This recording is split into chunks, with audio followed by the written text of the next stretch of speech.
अन्नदाता, पग पग पर है संग तुम्हारे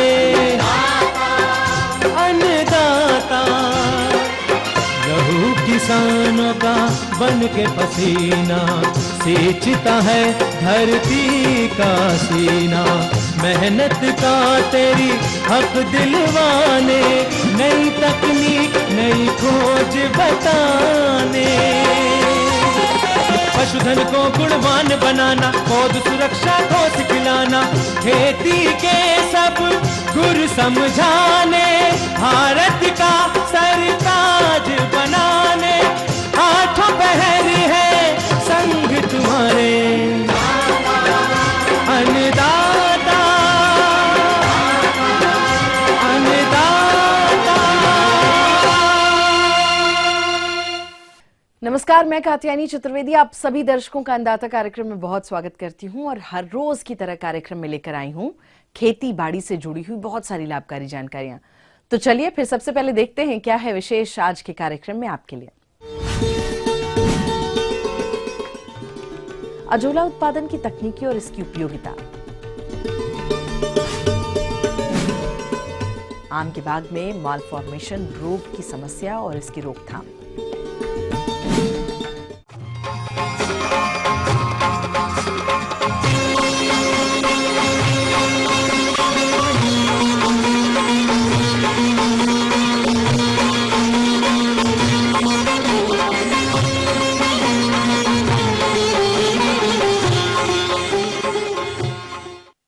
प्रदेश के बहुत से किसान भाई पशुपालन व्यवसाय से जुड़े हुए हैं और इस व्यवसाय में लगभग 70% लागत केवल पशुओं के आहार पर ही खर्च होती है। ऐसे में पशुओं के आहार में अजोला को सम्मिलित कर उन्हें सस्ता और पौष्टिक आहार दे सकते हैं।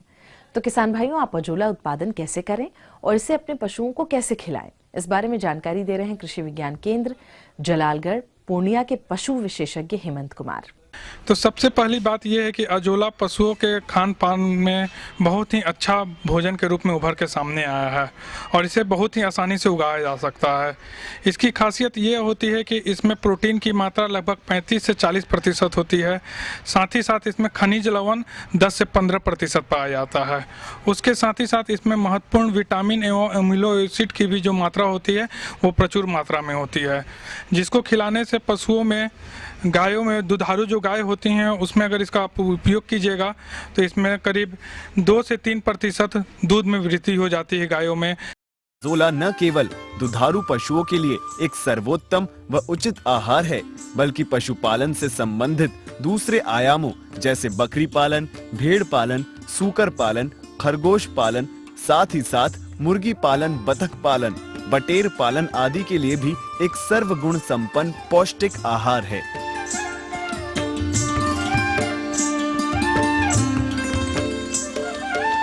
अजोला धान की खेती में हरी खाद के रूप में भूमि की उर्वरता बढ़ाने के लिए प्रयोग में लाया जा रहा है। अजोला का प्रसारण इसके प्रभावी वानस्पतिक भागों से होता है। उपयुक्त प्रजातियां। यद्यपि अजोला की कुल 6 उपजातियां ज्ञात हैं, लेकिन इनमें से केवल 3 ही हमारे देश में लोकप्रिय पाई गई हैं। अजोला पिनेटा, अजोला कैरोलिना एवं अजोला माइक्रोफिला। अजोला की व्यावसायिक खेती करने से पूर्व कृषि विश्वविद्यालय, कृषि विज्ञान केंद्र अथवा राज्य में डेयरी कोऑपरेटिव आदि से सलाह लेकर क्षेत्र के लिए अनुकूल अजोला की प्रजाति का चुनाव करें। अब मैं आप लोगों को अजोला कैसे बनाया जाता है इसके बारे में जानकारी दूंगा। सबसे पहले आप एक 2 बाई 2 मीटर का एक गड्ढा खोद लीजिए, जिसकी गहराई 0.2 मीटर या 200 सेंटीमीटर आपको रखना है। उसके बाद उसमें आप उस गड्ढे को पॉलीथीन शीट से ढक लीजिए और उस गड्ढे के चारों तरफ उसमें ईंटा लगा दीजिए, जिससे कि पॉलीथीन शीट हवा से उड़े ना। उसके बाद उसमें 10 से 15 केजी चिकनी मिट्टी डाल देना है और उस गड्ढे में उसको चारों तरफ फैला देना अच्छी तरीके से। उसके बाद उसमें 2 किलोग्राम गोबर एवं 30 ग्राम सुपर फास्फेट डाल देना है। साथ ही साथ उसमें पानी मिला देना है। पानी का ऊंचाई करीब 10 सेंटीमीटर तक होना चाहिए।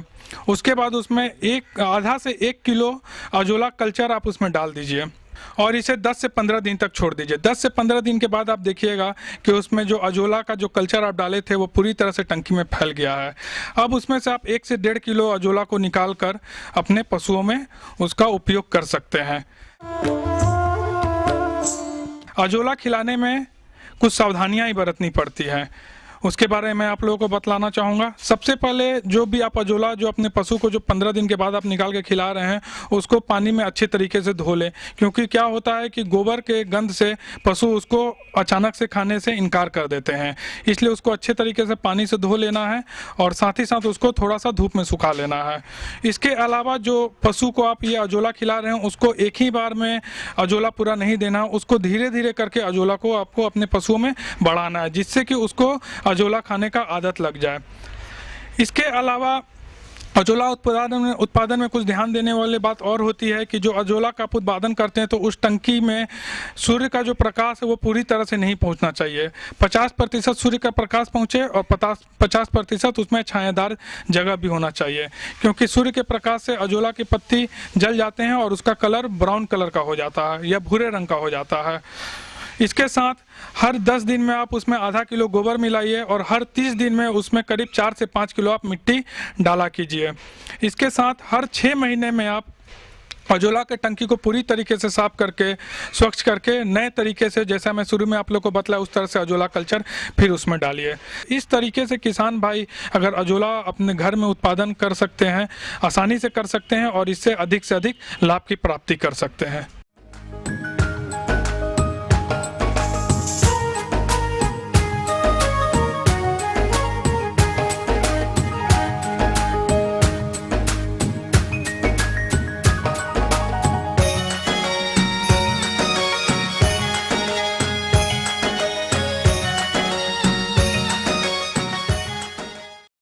प्रदेश में जिन किसान भाइयों ने आम के बाग लगा रखे हैं उनके आम के बाग में मॉल फॉर्मेशन रोग, जिसे आप पुष्प गुच्छा रोग के नाम से जानते हैं, इसका प्रकोप दिखाई दे रहा है और जिसके कारण आम के फल वृक्षों में फलत बहुत ही कम होती है। तो किसान भाई इस नुकसान से बचने के लिए किस प्रकार से करें इस रोग की रोकथाम, इस बारे में अपने सुझाव दे रहे हैं कृषि वैज्ञानिक डॉक्टर DK जैन। किसान भाइयों, अभी जनवरी का माह चल रहा है और आम के बगीचों में आप देखेंगे कि मैंगो मालफॉर्मेशन जिसमें की बहुत समस्या है। इसमें आप देखेंगे कि जो पत्तियां या फल जो है उनको वो एक गुच्छे के रूप में बदल जाते हैं। यह एक बहुत ही एक खतरनाक रोग है जिसको मैंगो मालफॉर्मेशन के नाम से जाता है या गुच्छा रोग के नाम से भी इसको जाना जाता है। इस रोग से निजात पाने के लिए हमें प्लेनोफिक्स को हमें 1 मिलीलीटर प्रति लीटर या बाविस्टिन को 1 ग्राम प्रति लीटर या डाइजीनिरान को 1 मिलीलीटर प्रति लीटर पानी के हिसाब से हमें घोल बनाकर छिड़काव करना है। किसान भाइयों, इसके अलावा आम के बाग में श्याम वर्ण रोग का प्रकोप दिखाई देता है। इस रोग में पौधों की पत्तियों पर काले रंग के धब्बे बन जाते हैं, जिस कारण आम के बाग में काफी नुकसान होता है। इससे नियंत्रण के लिए किसान भाइयों हमें कॉपर ऑक्सीक्लोराइड जो एक फफूंदनाशी दवाई है उसको 3 ग्राम प्रति लीटर पानी के हिसाब से या मेनकोजेब 2 ग्राम प्रति लीटर पानी के हिसाब से हमें इसका छिड़काव करना है। जैसे जैसे किसान भाइयों तापमान में परिवर्तन हो रहा है और आर्द्रता बढ़ रही है, तो इस वक्त हमें ये ध्यान रखना है कि हमें आम में छाछा रोग या जिसको पाउडर मिल्ड्यू के नाम से भी जाना जाता है, यह रोग भी शुरू हो रहा है। तो इसमें आप देखेंगे किसान भाइयों आम की जो टहनियाँ हैं या पत्तियाँ हैं और फूलों पर सफ़ेद चूर्ण रंग दिखाई देता है, जिससे कि आप देखेंगे प्रकाश संश्लेषण में भी इसकी बाधा आती है और धीरे धीरे उसमें पौधे की वृद्धि भी रुक जाती है। तो इससे निजात पाने के लिए किसान भाइयों जैसे ये रोग के लक्षण दिखाई दे, हमें गंधक 2 ग्राम, घुलनशील जो गंधक आता है उसको 2 ग्राम या केराथिन को हमें 1 मिलीलीटर प्रति लीटर के हिसाब से हमें इसका छिड़काव करना है। जहाँ मैंगो मालफॉर्मेशन की समस्या है या गुच्छा जो बनने की समस्या है, वहाँ पे हमें ये ध्यान रखना है कि किसान भाइयों जो प्रभावित भाग है उसको हमें 10 सेंटीमीटर नीचे से तोड़कर हमें उसको जला देना है। इसके अलावा किसान भाइयों आम के बाग में फूल एवं फलों की गिरने की समस्या भी मुख्य रूप से देखी जाती है। यदि किसान भाइयों आम के फूल और फल ही गिर जाएंगे तो आप अच्छे उत्पादन की आशा नहीं कर सकते। तो किस प्रकार से बचाएं फूल एवं फलों को गिरने से, आइए जानते हैं। तो छोटे फलों को गिरने से रोकने के लिए हमें 2,4-D जो हॉर्टिकल्चर के नाम से दवाई आती है उसको 2 ग्राम प्रति 100 लीटर पानी में घोल बनाकर छिड़काव करना है। यह छिड़काव हमें क्या करना है कि जो आम के फल है वो मटर के दाने जैसे हों उसी वक्त हमें करना है। इस प्रकार किसान भाइयों, आप इन रोगों का समय पर नियंत्रण करके आम के बाग से अधिक उत्पादन ले सकते हैं। जी हाँ, तो ये थी कुछ उपयोगी जानकारियां। एक बहुत छोटे से ब्रेक के लिए यहाँ रुकते हैं, जल्द लौटेंगे। प्रो ट्रे में सब्जियों की स्वस्थ पौध तैयार करने की तकनीक और इसके लाभ।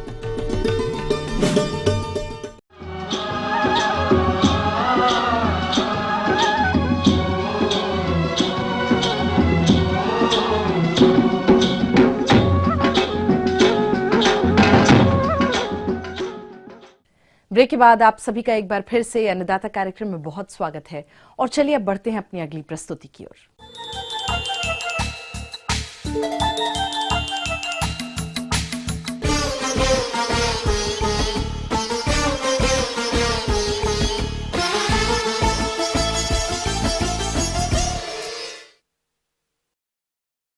अपने प्रदेश के बहुत से किसान भाई जायद में विभिन्न प्रकार की सब्जियों की खेती करते हैं, जिसमें बहुत सारी सब्जी वाली फसलों का बिचड़ा तैयार करके इनकी रोपाई की जाती है। और जब हमारे किसान भाई सामान्य तरीके से खेत में बिचड़ा तैयार करते हैं तो बीजों का कम जमाव होता है। ऐसे में बीज महंगा होने के कारण किसानों को अधिक हानि होती है और इसीलिए प्रो ट्रे में बिचड़ा तैयार करने की तकनीक किसानों के बीच बहुत प्रचलित हो रही है। तो प्रो ट्रे में बिचड़ा तैयार करने की तकनीक है क्या और इससे लाभ क्या है, आइए जानते हैं कृषि वैज्ञानिक डॉक्टर मनोज सोनी से। मैं आज आप किसान भाइयों के बताना चाह रहा हूं कि जो हम लोग सीडलिंग तैयार करते हैं, जो सब्जी खेती करते हैं, उसका जो हम तैयार करते हैं बीज से पौधे नर्सरी के लिए, तो उसके बारे में मैं आज बताना चाहता हूं। क्योंकि आजकल किसान भाइयों ने एक चीज़ देखा होगा आपने कि जो सब्जी की सीड हैं हाइब्रिड आती हैं, बड़ी महंगी आती हैं, और हम लोग जो नर्सरी तैयार करते हैं बाहर में, उसमें एक दिक्कत ये आती है कि जितने हम सीडलिंग तैयार करते हैं उसमें काफ़ी कुछ पौधे मर जाते हैं। और एक चीज़ और है कि जब हम फील्ड में लगाते हैं तो वहाँ से जब सीडलिंग को अपने खेत तक ले जाते हैं तो उसमें रूट उतना अच्छी तरह से नहीं आ पाता है, जिसके कारण क्या होता है कि पौधे के बढ़वार में दिक्कत आती है। इसलिए किसान भाइयों, आपको एक आज नई टेक्नोलॉजी के बारे में बताया जा रहा है जो इसको प्रो ट्रे बोलते हैं। किसान भाइयों, चाहे आप छोटे स्तर पर सब्जियों की खेती करना चाहते हो या अधिक क्षेत्रफल पर, इस तकनीक से ही सब्जियों की नर्सरी तैयार करें। इस तकनीक से अगर आप नर्सरी तैयार करना चाहते हैं तो ये जरूरी नहीं है कि ये कार्य पॉली हाउस या ग्रीन हाउस में ही करें। आप खुले क्षेत्र में भी इस तकनीक से नर्सरी उगा सकते हैं। लेकिन खुले क्षेत्र में प्रो ट्रे में अधिक गर्मी और अधिक ठंड में नर्सरी ना उगाएं। तो इस तकनीक से कैसे नर्सरी उगाते हैं, आइए जानते हैं। प्रो ट्रे में सीडलिंग तैयार करते समय आप देखिए, प्रो ट्रे 108 छेद का होता है और ये मार्केट में 25 से 30 रुपए का आता है। और इसके जो सीडलिंग होते हैं, ये देखिए आप कि इसमें पूरा रूट जितना है पूरे आपको सारे दिख रहे हैं। तो इसकी वजह से आपको एक फ़ायदा ये होगा कि आप जब इसको अपने खेत में लगाएंगे तो पौधे का जो ग्रोथ होगा वो काफ़ी अच्छा रहेगा, जिसके कारण आपका जो फसल होगा काफ़ी ठीक हो। हमारे पास अगर बर्मी कोलाइट हो या परलाइट हो, नहीं तो हमारे पास केचुए की खाद अगर है तो बहुत अच्छी बात है, अगर वो भी नहीं है तो गोबर की सड़ी खाद हम लेके और इसमें भर देते हैं। यदि वर्मिलाइट, परलाइट और नारियल के बाहर के छिलके का पाउडर, जिसे कोकोपिट कहते हैं, उपलब्ध हो जाए तो 2 भाग कोकोपिट, 1 भाग वर्मिलाइट और 1 भाग परलाइट मिलाकर मिश्रण तैयार करें और प्रो ट्रे में भरकर बीजों की बुआई करें। इसके बाद इसमें थोड़ी सी पेंसिल कितने बड़ी, मतलब 5 से 10 सेंटीमीटर की एक लकड़ी लेके वहाँ से एक छेद करते हैं, दबाते हैं और उसी में सीड लगाते हुए चले जाते हैं। इसके बाद उसको हाथ से बस ऐसे कर दीजिए, हाथ से उस मिट्टी को दबा दीजिए और उस पर हल्का सा पानी जो है आप एक हजारा लेके उससे हल्की सिंचाई की जाती है। और 1-2 दिन के लिए उस पर पॉलीथीन अगर आपके पास है वाइट कलर का, उससे कवर कर दीजिए, जिससे उसमें जो टेम्परेचर है जर्मिनेशन के लिए उपयुक्त टेम्परेचर मिल पाता है, तापमान मिल पाता है, जिसके कारण से सीडलिंग की ग्रोथ काफ़ी अच्छी होती है और आपका 20 से 25 दिन में बैगन है, शिमला मिर्च है, टमाटर है, ब्रोकली है, फूल गोभी है, पत्ता गोभी है, आराम से तैयार हो जाता है और इसके बाद हम अपने खेत में उसको आसानी से लगा के और बढ़िया उसकी उपज प्राप्त कर सकते हैं। आगे और भी कुछ रोचक जानकारियां हैं, लेकिन यहाँ एक छोटे से ब्रेक के लिए रुकते हैं, जल्द होंगे हाजिर।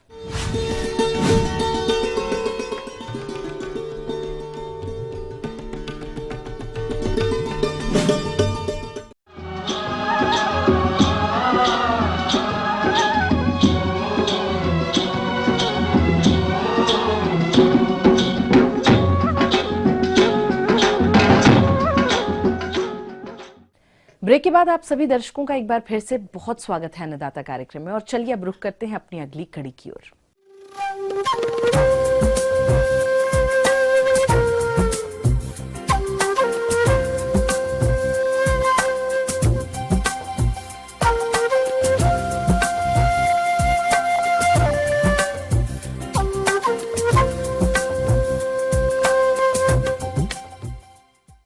तो मौसम के अनुसार प्रबंधनों पर ही टिकी होती है आपकी खेतीबाड़ी, और इसीलिए मौसम पूर्वानुमान और उस पर आधारित साप्ताहिक कृषि सलाह इस प्रकार है। ग्रामीण कृषि मौसम सेवा भारत सरकार, बिरसा कृषि विश्वविद्यालय कांके रांची एवं राजेंद्र कृषि विश्वविद्यालय पूसा समस्तीपुर द्वारा भेजे गए मौसम पूर्वानुमान के आधार पर किसान भाइयों को सलाह दी जाती है कि बसंतकालीन गन्ने, शकरकंद, गर्मा सब्जियों की बुआई के लिए खेत की तैयारी का कार्य करें। सब्जी वाली फसलों में निराई गुड़ाई एवं आवश्यकता अनुसार सिंचाई करें। बैगन की फसल में तना एवं फल छेदक कीट लग रहे हों तो इसके नियंत्रण के लिए क्विनालफास 1.5 मिलीलीटर दवा प्रति लीटर पानी में घोल बनाकर छिड़काव करें। आम के बागीचों में मंजर आने से पहले कार्बारिल दवा 2 ग्राम, डाइमिथोएट दवा 1 मिलीलीटर प्रति लीटर पानी में घोल बनाकर पेड़ों पर छिड़काव करें। अरहर की फसल जिसमें 50% फूल आ गया हो, उसमें फली छेदक कीट से बचाव के लिए कार्टाप हाइड्रोक्लोराइड 1.5 मिलीलीटर प्रति लीटर पानी में घोल बनाकर छिड़काव करें। कद्दू वर्गीय सब्जियों की अगैती फसल की पौध तैयार करने के लिए बीजों को पॉलीथीन में उगाएं।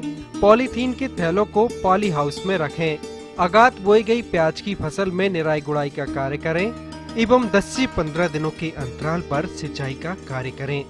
आलू की फसल को आवश्यकता अनुसार 10 से 15 दिनों के अंतर पर सिंचाई करें एवं पछेती झुलसा रोग से बचाव के लिए डाइथेन M45 दवा का 2 ग्राम प्रति लीटर पानी में घोल बनाकर छिड़काव करें।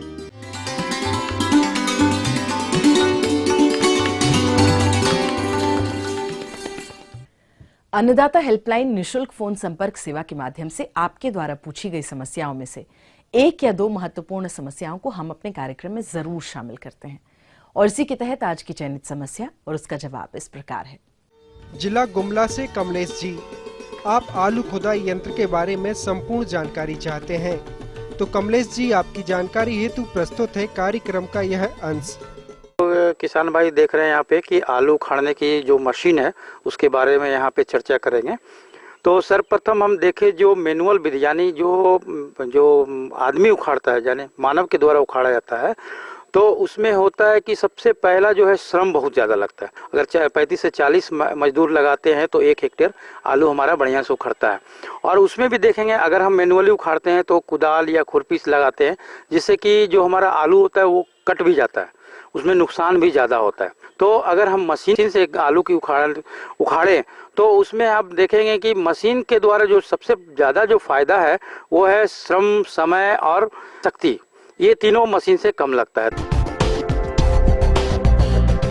पोटैटो डिगर मशीन से आलू खुदाई के लाभ व उपयोगिता। आलू खुदाई यंत्र से खुदाई करने पर आलू खुदाई जल्दी हो जाती है, साथ ही आलू कम चोट ग्रसित होते हैं। इस यंत्र से खुदाई करने पर आलू खुदाई लागत कम आती है। एक साथ आलू की खुदाई भी हो जाती है और इसके बाद इन्हें इकट्ठा कर आसानी से श्रेणीगत किया जा सकता है। पोटैटो डिगर जो है एक ऐसा मशीन है जो कि ट्रैक्टर के पीछे चलता है। तो पीछे चलेगा तो स्वाभाविक है कि आगे ट्रैक्टर चलेगा तो उसकी चक्के जो होते हैं थोड़े बड़े होते हैं, तो उससे हमारा आलू का नुकसान होगा। पोटैटो डिगर मशीन की कार्यविधि। किसान भाइयों, जैसे कि आपने देखा, इस यंत्र से आलू की खुदाई करने के क्या क्या फायदे हैं, इसको देखते हुए यदि आप आलू खुदाई यंत्र का उपयोग करने जा रहे हैं तो उससे पहले ये जान लें कि यह यंत्र किस प्रकार कार्य करता है। आइए देखते हैं। तो उसके लिए एक रो व्हील आता है जो पतला चक्का रहता है, जो कि दो आलू के रो के बीच में वो आसानी से घुस जाता है और उसमें हम लोग पीटीओ के द्वारा उसको कनेक्ट करते हैं पीछे में 3 पॉइंट लिंकेज से, और ब्लेड दो रो में ब्लेड लगा हुआ है, वो आलू को उखाड़ता है। उससे क्या होता है कि आलू का उखाड़ने के समय जो हमारा उठता है आलू उखड़ा, और वो हमारे एलिवेटर पे आता है। आने के बाद जो हमारा कन्वेयर एलिवेटर जो है वो है कि सेकिंग करता है, जो थोड़ा सा उसमें हाफ गियर लगा हो जिससे उछलता है। उससे क्या होता है कि आलू में जो लगा हुआ मिट्टी है वो उसमें झड़ जाता है। कन्वेयर के पीछे आप देखेंगे कि एक रोलर लगा हुआ है। रोलर के द्वारा जो मिट्टी जो भुरभुरा होता है उसको थोड़ा कम्पैक्ट करके एक सतह बनाता है, और उसी कम्पैक्ट सतह पे वो जो उखड़े हुए आलू है वो आता है और उस पे गिरते जाता है, और गिरने के बाद हम लोग फिर उसको मैनुअली उसको हम लोग आलू को कलेक्ट कर लेते हैं। तो इससे हमारा जो आलू का नुकसान जो हुआ वो कम होता है। अगर हम 2 रो क्रॉप की बात करें तो हमारा जो फील्ड कैपेसिटी हुआ 1 घंटा में जो कार्य करने का क्षमता होगा वो 0.15 से लेकर के 0.2 हेक्टेयर तक होता है 1 घंटे की बात करें।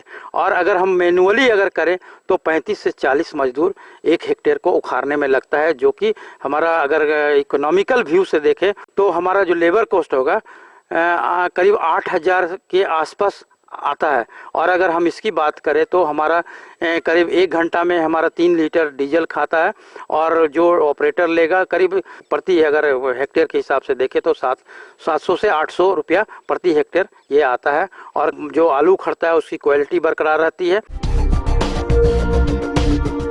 पोटैटो डिगर मशीन की कीमत और अनुदान। किसान भाइयों, वैसे तो प्रदेश में कई कंपनियों की पोटैटो डिगर मशीन बाजार में आसानी से मिल जाती है, जिनकी कीमत 1 और 2 रो वाली मशीन के अनुसार अलग अलग होती है। इसकी बाजार में अनुमानित कीमत लगभग 60 से 70 हजार रुपए है, जिस पर शासकीय अनुदान भी उपलब्ध है।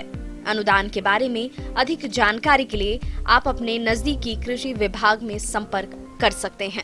तो चलिए अब देखते हैं कल दिखाए जाने वाले कार्यक्रम की मुख्य झलकियां। नेनुआ की अधिक उपज देने वाली किस्में और वैज्ञानिक बुआई तकनीक। जैविक गुड़ और शक्कर तैयार कर लाखों की आय ले रहे किसान की सफलता की कहानी। हम ये उम्मीद करते हैं कि आज का कार्यक्रम आप सभी दर्शकों के लिए बेहद उपयोगी रहा होगा। किसान भाइयों, अन्नदाता आपकी सेवा के लिए संकल्परत है, और कृषि संबंधित समस्या और सुझावों के लिए आप हमें इस पते पर संपर्क भी कर सकते हैं। प्रोड्यूसर अन्नदाता, ETV Bihar Jharkhand, Ramoji film city Hyderabad 501512, और हमारा ईमेल एड्रेस है annadatabihar@etv.co.in।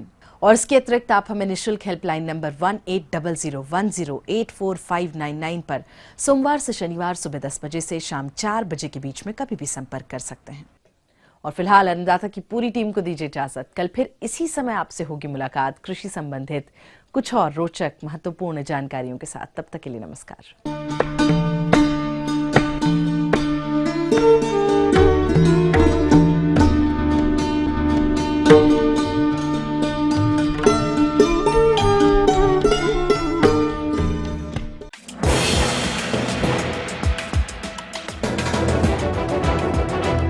आप देख रहे हैं ईटीवी न्यूज़ बिहार झारखंड, खबर ही जीवन है।